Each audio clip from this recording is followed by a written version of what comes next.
on était gosse, il y avait tellement de légendes sur le loup, sur le méchant loup, et on peut dire que nous, tu te souviens Gilbert, on n'a jamais eu peur du loup. On est partis une fois les deux, après l'école, parce qu'on terminait de l'école vers les 4h30, on rentrait vers les 5h, donc c'était déjà l'automne, déjà presque nuit. On était partis les deux à Besançon s'acheter des lapins. On avait gagné quelques petits sous et puis on voulait s'acheter des lapins. Alors on part les deux, on arrive à Besançon, c'était déjà nuit. On avait pris un sac en jute. Alors on a acheté nos lapins, marchandés pour qu'on arrive, disons, à avoir des lapins avec les sous qu'on avait.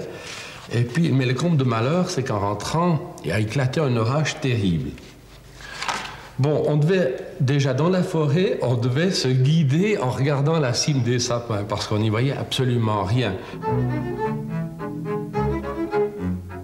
De temps en temps, on était éclairé, malgré tout, par les éclairs.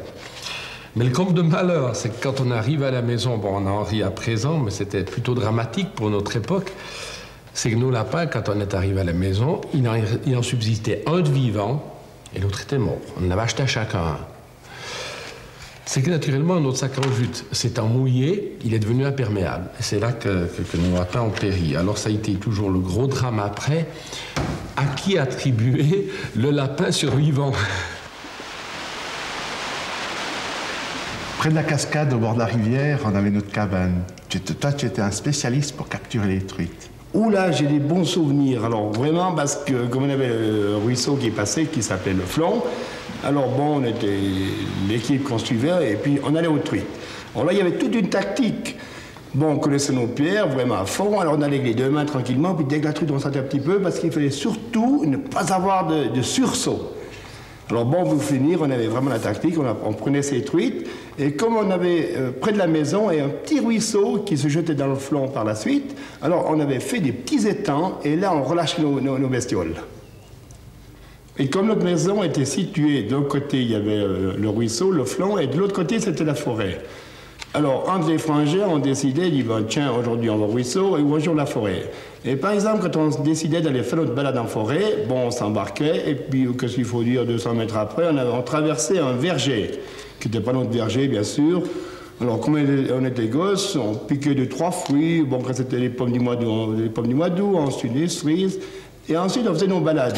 On avait toujours des points de repère, par exemple, on disait, on va à la Gravière, c'est une ancienne gravière désaffectée, ou bien c'était la Vounaise, c'était un ruisseau, disons, une cascade qui s'écoulait sur un lit de roche, c'était très abrupt, et nous, disons, notre grand plaisir, c'était d'escalader ces cascades. Et du même coup, on connaissait tous les oiseaux, on avait vraiment une passion, disons, pour la forêt.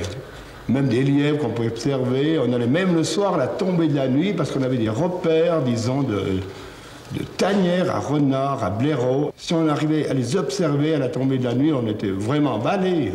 Moi, j'étais toujours de l'excursion aussi, mais j'étais le moins apprécié des randonnées, disons, avec mes frères, parce que, naturellement, eux, étant plus grands, ils étaient passionnés par toute la faune, les oiseaux, et surtout les lièvres, qu'ils aimaient bien observer les lièvres et quelques chevreuils qu'il y avait. Mais moi, qui étais toujours un traînard, parce que chaque fois que je rencontrais une fourmilière, je m'y attardais, et naturellement, je ne pouvais pas les suivre, mais j'ai toujours été passionné, disons, quand j'étais petit, en tout cas, et bon, ça me passionne encore à présent, mais quand j'étais petit, je n'arrivais pas à comprendre. C'était pour moi un phénomène incompréhensible de voir toutes ces fourmis trimballer des matières qui étaient 4 ou 5 ou même 10 fois leur taille. C'était une chose qui me passionnait toujours. Naturellement que j'étais assez ennuyeux pour mes frères, parce que j'étais toujours attardé à ces fourmilières. On avait tous plus ou moins notre passion, tel que Charlie, lui, c'était... Je crois que c'était les bourdons, toi, non? Oui, effectivement, mais on avait une fois supposé qu'on pourrait avoir du miel. Alors on avait construit une petite cage, et un soir à la nuit tombée, on était allé déterrer un nid de bourdons en supposant qu'on aurait du miel par la suite. C'est-à-dire qu'effectivement, on a eu ce qu'on a supposé être du miel, mais on a eu beaucoup plus de piqûres.